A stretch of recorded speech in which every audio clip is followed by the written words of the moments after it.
O caso de hoje é um daqueles casos bem complicados, mas envolve um SK e envolve uma criança. Antes de começar o caso de hoje, prazer, meu nome é Mayara Failassi.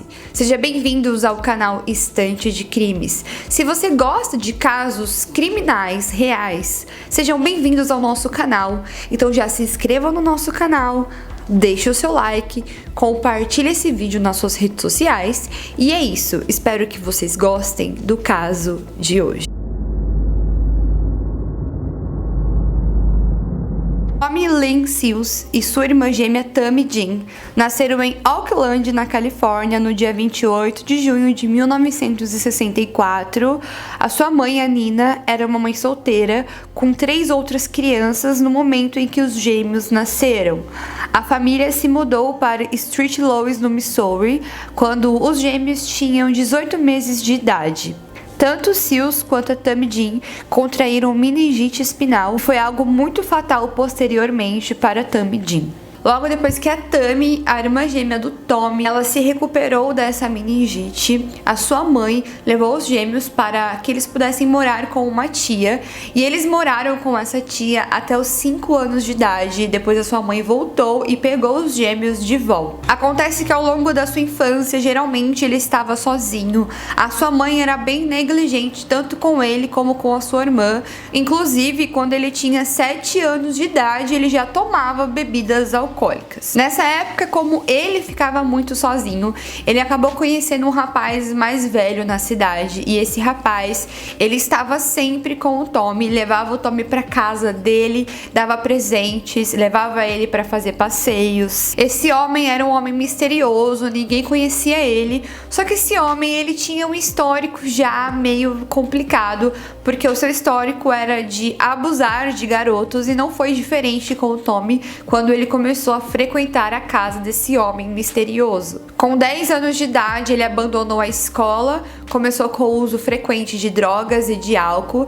Ele morava com a sua avó, mas ele foi expulso de casa depois de entrar no banheiro enquanto a sua avó estava tomando banho e tentar tocá-la de forma muito íntima. Em 1981, quando ele era um adolescente, ele acabou voltando para casa da sua mãe para viver com a sua mãe e com os seus irmãos, mas logo ele foi expulso de casa novamente quando ele mais uma vez entrou dentro do banheiro quando a sua mãe estava tomando banho e tentou tocar a sua mãe de forma íntima. Aquilo mais uma vez foi um absurdo, era uma segunda chance que eles estavam dando pro Tommy. Como ele fez aquilo de novo, mais uma vez ele foi expulso de casa. Depois que ele foi expulso de casa pela sua mãe, ele começou a andar de uma cidade para outra. Ele conseguiu arrumar uma arma, nessa época ele tinha 16 anos, e ele simplesmente atirou numa pessoa totalmente aleatória na rua, o que digamos que seria sua primeira vítima, e ele começou a ficar de cidade para cidade, totalmente de forma aleatória, onde ele cometia pequenos delitos, roubava a carteira das pessoas,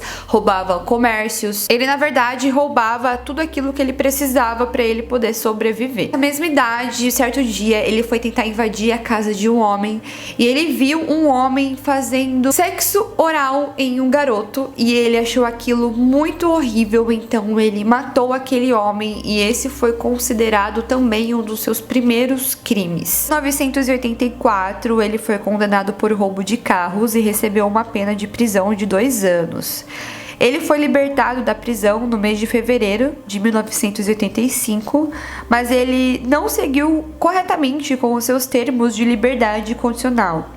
Enquanto ainda estava no Missouri, ele teve um emprego em uma feira do condado de Fort Silt e conheceu uma mulher que se chamava Anna Cord. Essa mulher tinha 35 anos e ela tinha um outro filho de 4 anos de idade. Eles começaram um relacionamento, então ele sempre estava na casa dessa mulher, mas acontece que tanto essa mulher como o filho dela de 4 anos desapareceram de forma misteriosa. O que aconteceu posteriormente foi descoberto é que os dois foram mortos pelo Tommy. De acordo com o próprio Tommy, ele matou a mulher porque ele viu o filho dela olhando para a mochila dele desconfiado, e aquilo deixou ele com muita raiva, então ele bateu na criança até a criança morrer, e depois ele fez isso com a sua mãe e escondeu seus corpos. Ele também foi preso depois disso pelo uso de drogas e por dirigir embriagado.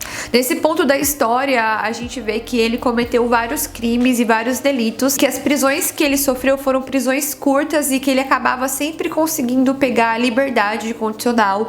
Ele conseguia sempre sair da prisão depois quando ele entrava. E mais uma vez ele ficou preso por um período curto de tempo, foi liberado novamente e cometeu outros crimes. O nome da sua próxima vítima era Kate Darden. Essa garota viu Tommy pedindo carona na estrada e ela ficou com muita dó dele e ofereceu então a sua casa para que ele pudesse passar a noite, tomar um banho e desfrutar de uma boa refeição. Quando esse homem chegou na casa dessa mulher, ela era casada e tinha filhos, e depois dele tomar um banho e desfrutar de uma refeição, ele atacou o marido dela, mutilou as suas genitálias. Em seguida, ele matou os 3 filhos do casal, e essa mulher, ela estava grávida, então ele tentou abusar dela sexualmente, e na hora que ele tentou abusar dela sexualmente, ela acabou entrando em trabalho de parto e ela acabou tendo um filho ali, mas ele matou tanto ela como a criança a marteladas. Depois disso, vários crimes começaram a acontecer na cidade de mulheres que eram encontradas, elas eram brutalmente atacadas, elas eram assassinadas, elas eram abusadas sexualmente. Ali tinha o modus operandi, era como se fosse um assassino transitório. Ele ia de cidade em cidade, cometia crime com várias mulheres e a polícia nunca conseguia descobrir quem era esse assassino, quem era essa pessoa. Esse crime dessa casa que ele cometeu foi um crime que ficou arquivado, porque depois ele fugiu e ninguém descobriu quem tinha feito aquilo com aquela família. Mas agora que eu falei um pouco sobre a vida dele, sobre o histórico criminoso dele, vamos para a parte principal do caso, onde vamos falar sobre a vítima principal dessa história, que era uma garotinha.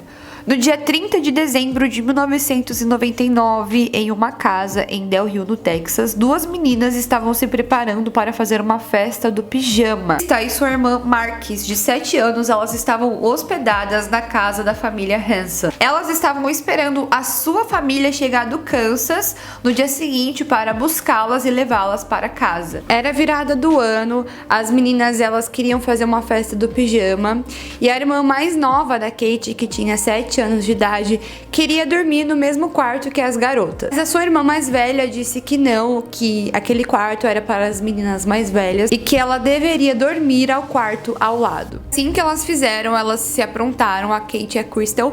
Elas dormiram em beliches. Crystal dormiu na cama de cima e a Kate na cama de baixo, e a irmã mais nova delas dormiram no quarto ao lado. Crystal lembra que foi para a cama tarde naquela noite. Ela disse que acordou com algo que parecia um grito mais ou menos umas 3h50 da manhã. E que estava dormindo na beliche de cima e Kate estava na de baixo.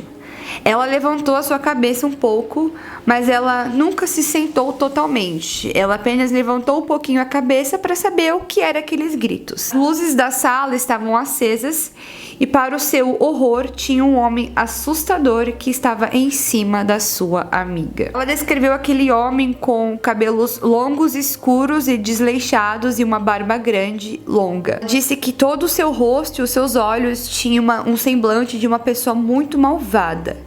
Ela também notou que a Kate tinha sangue ao redor do seu corpo e que esse homem segurava uma faca. Ela viu que aquela faca estava na garganta da Kate e a mão dele estava sobre a boca dela. Kristen assistiu o horror enquanto o homem cortou a garganta da Kate e ela caiu no chão. Ela falou que até aquele momento aquele homem não tinha notado que ela estava na beliche de cima dormindo e que ela estava vendo aquilo que ele estava fazendo. Mas quando ele se levantou, estava indo em direção à sala, ele estava prestes a apagar a luz, ele viu a Crystal na beliche de cima. Por mais que ela tentasse se esquivar, era tarde demais. Ele pegou a faca, segurou a Crystal e deu na sua garganta, assim como ele fez com a sua amiga. O homem então apagou a luz, fechou a porta e saiu do quarto e deixou as 2 garotas praticamente na cabeça dele, mortas em suas camas. Ela desceu da beliche segurando o seu pescoço com a mão e ela foi até a sua amiga e ela disse que a sua amiga estava fazendo barulhos ofegantes com a boca, que a sua garganta fazia barulhos borbulhantes, saindo sangue, mas que a sua amiga estava viva. Ela deitou ao lado da sua amiga e sua amiga tentou dizer que tudo ficaria bem.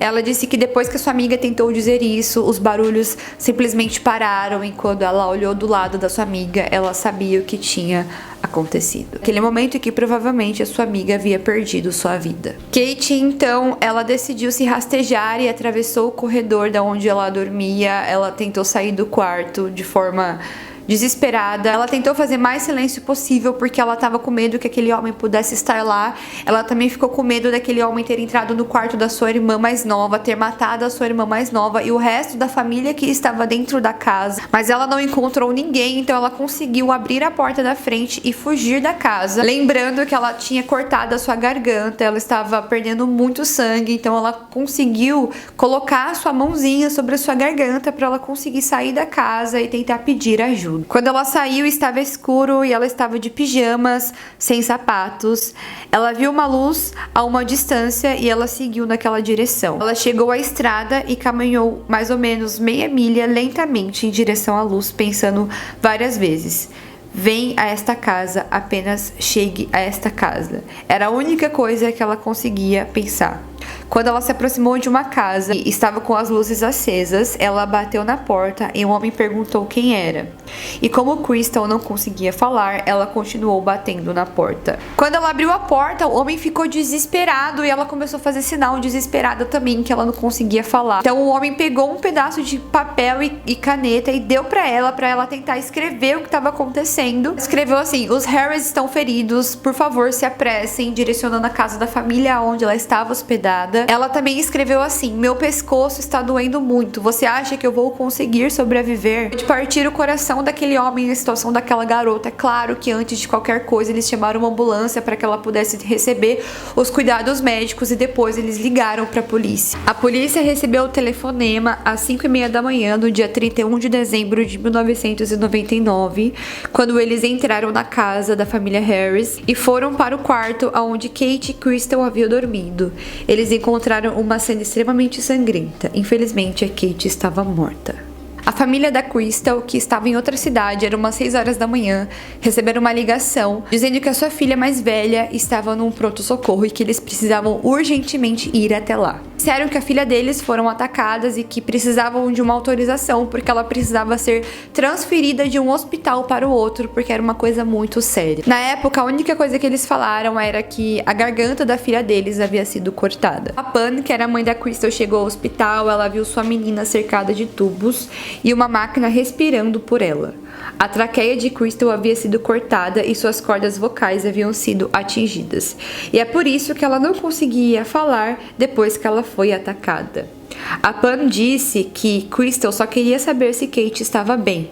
Naquele momento, Pan não conseguia contar a notícia devastadora de que a Kate não tinha conseguido.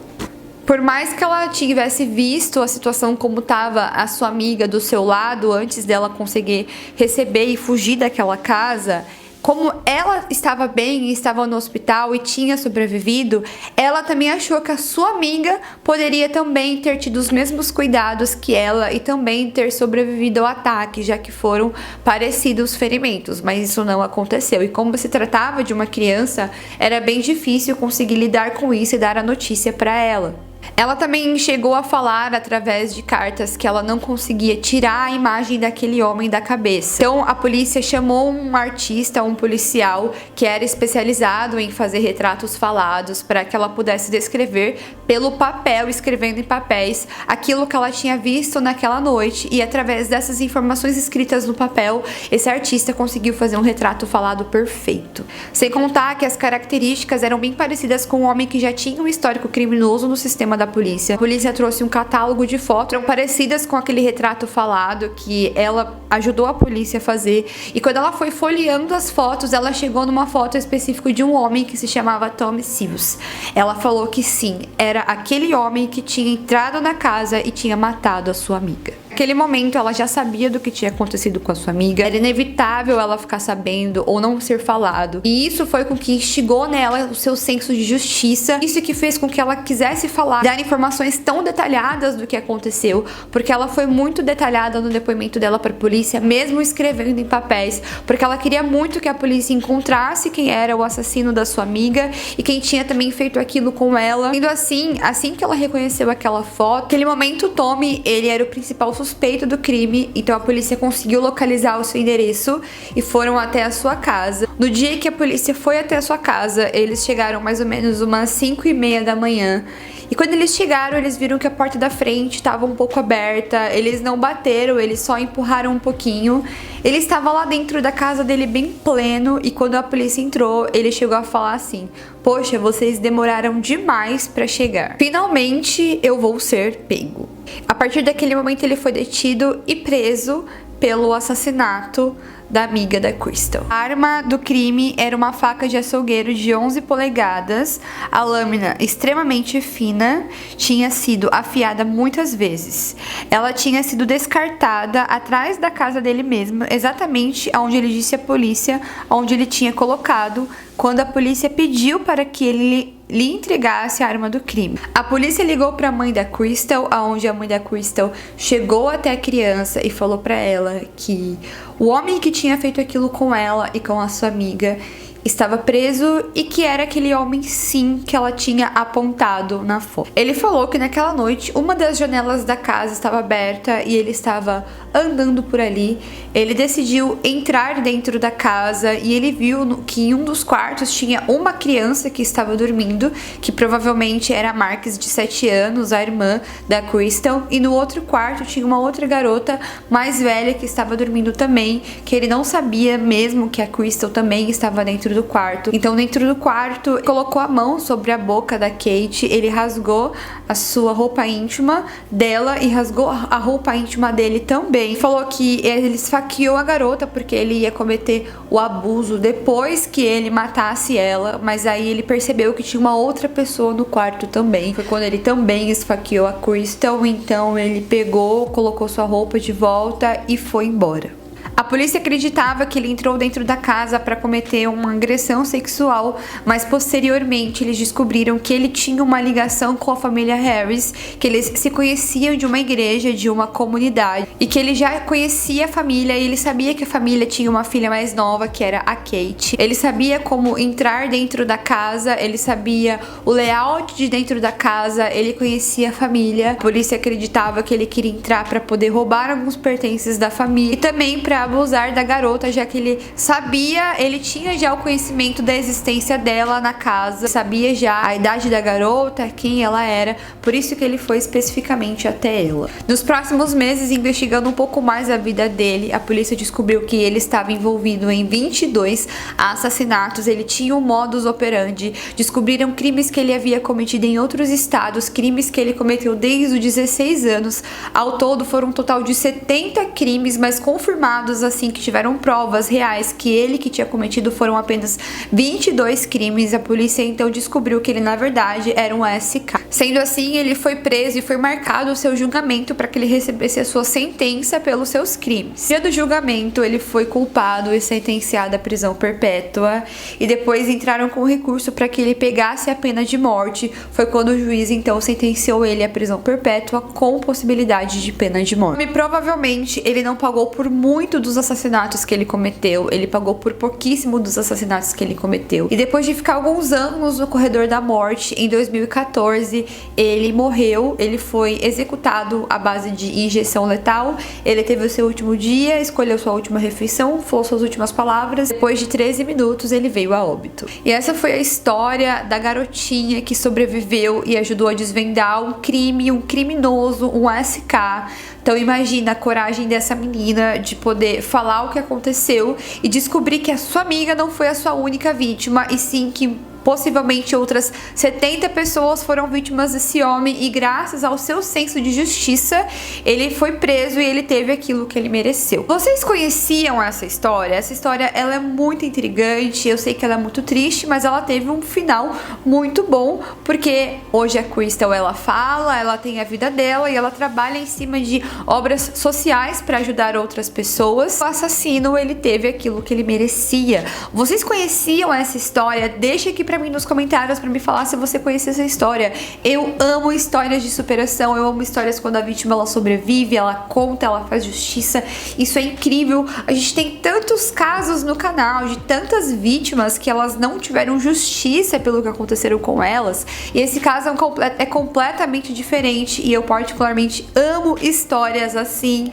Deixa aqui pra mim nos comentários. E se você é novo por aqui, já sabe, se inscreva no canal, deixe o seu like, compartilhe esse vídeo nas suas redes sociais para trazer gente nova aqui pro canal. Também tem alguns links aqui bem legais aqui na descrição do vídeo. É isso, um beijo pra vocês e até o próximo vídeo.